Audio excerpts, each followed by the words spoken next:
Capítulo 6 de las partes que componen el precio de las mercancías.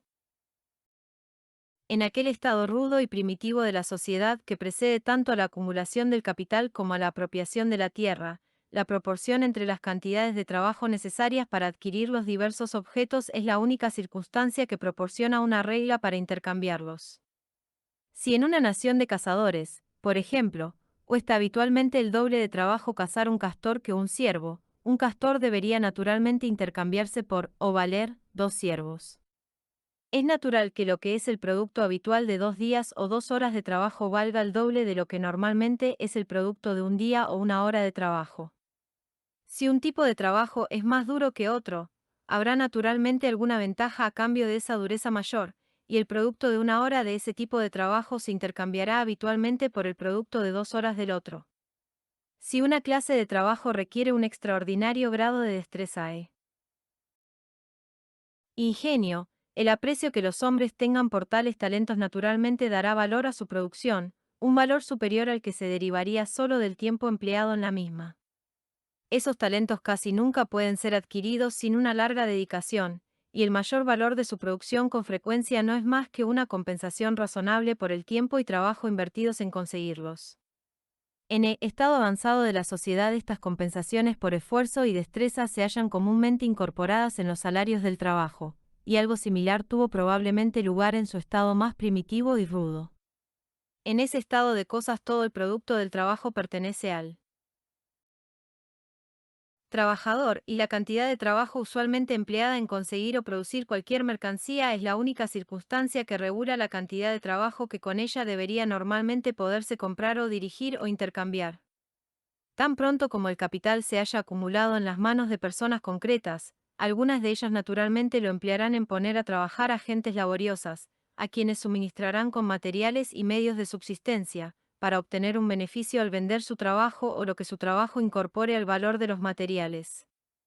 Al intercambiar la manufactura completa, sea por dinero, trabajo u otros bienes, en una cantidad superior a lo que costaron los materiales y los salarios de los trabajadores, algo debe quedar como beneficio del empresario que arriesga en esta aventura su capital. El valor que los trabajadores añaden a los materiales, entonces, se divide en este caso en dos partes, una que paga los salarios y la otra que paga el beneficio del empleador sobre todos los materiales y salarios que adelantó. No habría tenido interés en emplearlo si no esperase de la venta de su trabajo algo más de lo suficiente para reemplazar su capital, y no estará interesado en emplear un capital mayor, antes que uno menor, a no ser que sus beneficios guarden alguna proporción con la cuantía de su capital. ¿Podría acaso pensarse que los beneficios del capital son solo un nombre distinto para los salarios de un tipo de trabajo particular, el trabajo de inspección y dirección? Son, sin embargo, totalmente diferentes. Los principios que los regulan son muy distintos, y no guardan proporción alguna con la cantidad, la dureza o el ingenio de esa supuesta labor de inspección y dirección. Están regulados completamente por el valor del capital invertido y son mayores o menores en proporción a la cuantía de este capital.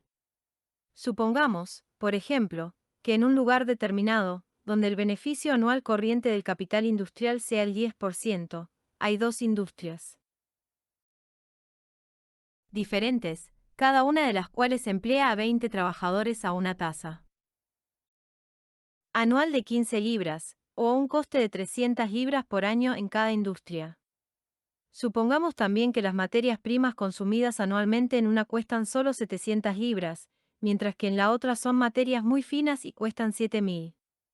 El capital anualmente invertido en una será en este caso solo 1.000 libras, mientras que el invertido en la otra será de 7.300 libras.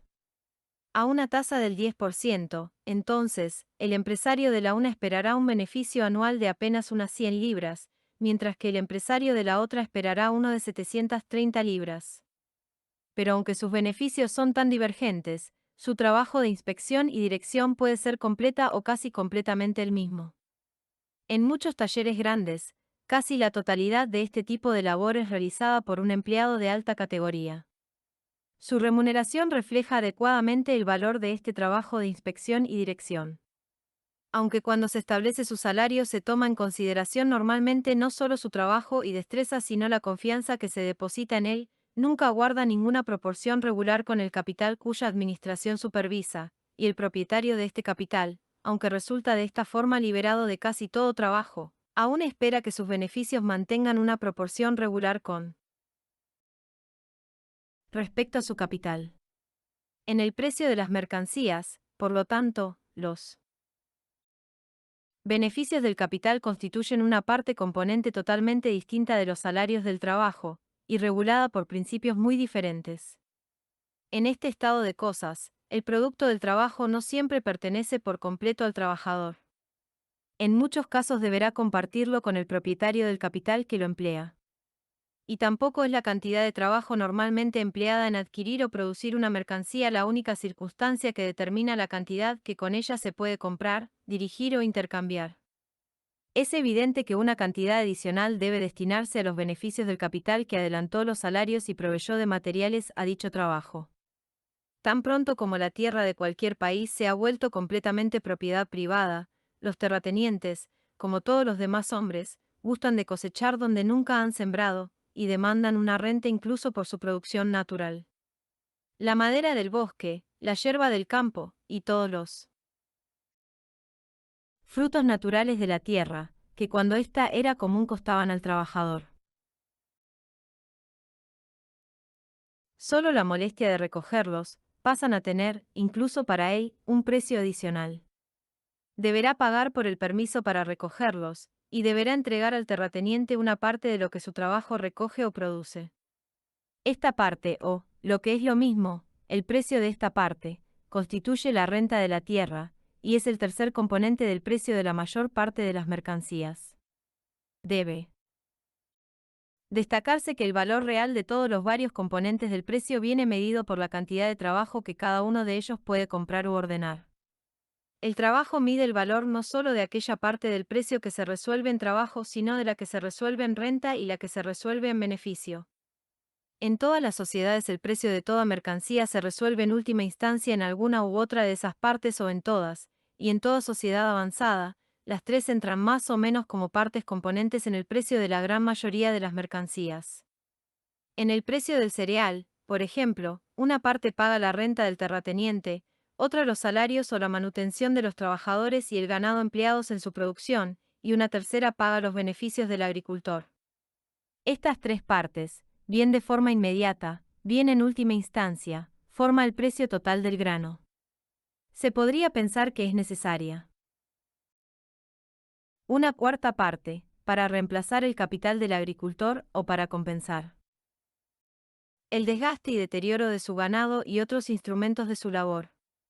Pero debe considerarse que el precio de cualquiera de esos instrumentos, como por ejemplo un caballo, está a su vez compuesto de las mismas tres partes: la renta de la tierra sobre la que crece, el trabajo de criarlo y cuidarlo, y los beneficios del agricultor que adelanta tanto la renta de esa tierra como los salarios de ese trabajo. Aunque el precio del grano, entonces, puede pagar tanto el precio como el mantenimiento del caballo, el precio total sigue resolviéndose bien inmediatamente bien finalmente en las mismas tres partes: renta, trabajo, beneficio. En el precio de la harina o del grano molido debemos añadir al precio del cereal los beneficios del molinero y los salarios de sus sirvientes, en el precio del pan, los beneficios del panadero y los salarios de sus sirvientes, y en el precio de ambos el trabajo de transportar el grano desde la casa del agricultor hasta la del molinero, y desde la del molinero hasta la del panadero, junto con los beneficios de aquellos que adelantaron los salarios de ese trabajo. El precio del lino se divide en las mismas tres partes que el del grano.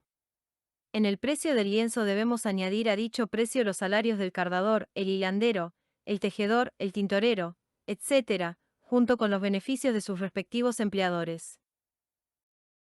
En la medida en que una mercancía concreta llegue a ser más y más elaborada, la parte del precio que se resuelve en salarios y beneficios resulta ser una proporción mayor que la que se resuelve en renta. En el progreso de la industria no solo aumenta la cantidad del beneficio, sino que cada beneficio ulterior es mayor que el anterior, porque el capital del que se deriva siempre debe ser mayor. El capital que emplea a los tejedores, por ejemplo, debe ser mayor que el que emplea a los hilanderos, porque no solo reemplaza a este capital con sus beneficios, sino que paga además los salarios de los tejedores, y los beneficios siempre deben guardar una cierta proporción con el capital. En la mayoría de las sociedades avanzadas, empero, hay siempre un puñado de mercancías cuyo precio se resuelve solo en dos partes, los salarios del trabajo y los beneficios del capital, y un número todavía más pequeño en donde consiste solo en salarios. En el precio del pescado de mar, por ejemplo, una parte paga el trabajo de los pescadores y la otra los beneficios del capital empleado en la pesca. Es raro que la renta forme parte del mismo, aunque a veces lo hace, como explicaré más adelante. En la pesca de río, al menos en buena parte de Europa, ocurre algo diferente. Una pesquería de salmón paga una renta, y aunque no puede llamarse renta de la tierra, forma parte del precio de un salmón tanto como los salarios y los beneficios. En algunas partes de Escocia grupos de gentes pobres se ganan la vida recogiendo, a lo largo de la orilla del mar, unas piedras multicolores conocidas vulgarmente como guijarros escoceses. El precio que por ellas les paga el tallista responde totalmente a los salarios de su trabajo, ni la renta ni el beneficio forman parte de él. Pero el precio total de cualquier mercancía debe de todas maneras resolverse finalmente en alguna u otra de esas tres partes, o en todas, cualquier parte remanente después de pagar la renta de la tierra y el precio de todo el trabajo empleado en conseguirla, fabricarla y llevarla al mercado. Debe necesariamente ser el beneficio de alguien. Como el precio o el valor de cambio de cualquier mercancía particular, tomada por separado, se divide en una u otras de esas tres partes, o en todas, así ocurre que el precio de todas las mercancías que componen el producto anual de cualquier país, tomadas en conjunto, debe resolverse en las mismas tres partes, y distribuirse entre los diferentes habitantes del país en la forma de salarios de su trabajo, beneficios de su capital o renta de su tierra. La totalidad de lo que es anualmente recogido o producido por el trabajo de cualquier sociedad, o lo que es lo mismo, el precio de esa totalidad, se distribuye así originalmente entre sus diversos miembros. Los salarios, los beneficios y las rentas son las tres fuentes originales del ingreso tanto como lo son de todo el valor de cambio. Todo otro ingreso se deriva en última instancia de alguno de ellos. Quien derive su ingreso de un fondo de su propiedad, debe obtenerlo de su trabajo, o de su capital o de su renta. El ingreso derivado del trabajo se llama salario. El derivado del capital, por la persona que lo dirige o emplea, se llama beneficio. El derivado del capital no por la persona que lo emplea ella misma sino que lo presta a otro, se llama interés o uso del dinero. Es la compensación que el prestamista paga al prestatario por el beneficio que tiene. La oportunidad de conseguir mediante el uso del dinero. Una parte de ese beneficio pertenece naturalmente al prestatario, que corre con el riesgo y las molestias de emplearlo, y otra parte al prestamista, que le da la oportunidad de conseguir ese beneficio. El interés del dinero es siempre un ingreso derivado, que si no es pagado a partir del beneficio conseguido mediante el uso del dinero, debe ser pagado mediante alguna otra fuente de ingreso, salvo quizás cuando el prestatario es un despilfarrador que contrae una segunda deuda para pagar el interés de la primera. El ingreso que procede completamente de la tierra se llama renta y pertenece al terrateniente. El ingreso del agricultor se deriva en parte de su trabajo y en parte de su capital. Para la tierra es solo el instrumento que le permite ganar los salarios de ese trabajo y conseguir los beneficios de ese capital. Todos los impuestos, y todos los ingresos que están basados en ellos, todos los sueldos, pensiones y anualidades de todo tipo se derivan en última instancia de alguna u otra de esas tres fuentes originales de ingreso, y son pagados directa o indirectamente de los salarios del trabajo, los beneficios del capital o la renta de la tierra. Cuando estas tres distintas fuentes de ingreso pertenecen a personas distintas son claramente distinguibles, pero cuando pertenecen a una misma persona resultan a veces confundidas unas con otras, al menos en el lenguaje corriente. Un caballero que cultiva una parte de su propiedad, después de pagarlos gastos del cultivo, deberá ganar tanto la renta del terrateniente como el beneficio del agricultor. Sin embargo, tenderá a llamar beneficio a todo lo que gana, confundiendo así la renta con el beneficio, al menos en el hablar cotidiano. Es la situación de la mayor parte de nuestros cultivadores en América del Norte y las Indias Occidentales. La mayoría cultiva sus propiedades, y por eso rara vez oímos hablar de la renta de sus plantaciones, y frecuentemente de sus beneficios. Los agricultores en contadas ocasiones contratan a un supervisor para que dirija las operaciones de la granja. En general trabajan mucho ellos mismos con sus propias manos como labradores, rastrilladores, etc. Lo que resta de la cosecha después de pagar la renta, en consecuencia, debería no solo reemplazarles el capital invertido en el cultivo, junto con los beneficios corrientes, sino también pagarles su salario, como trabajadores y como supervisores.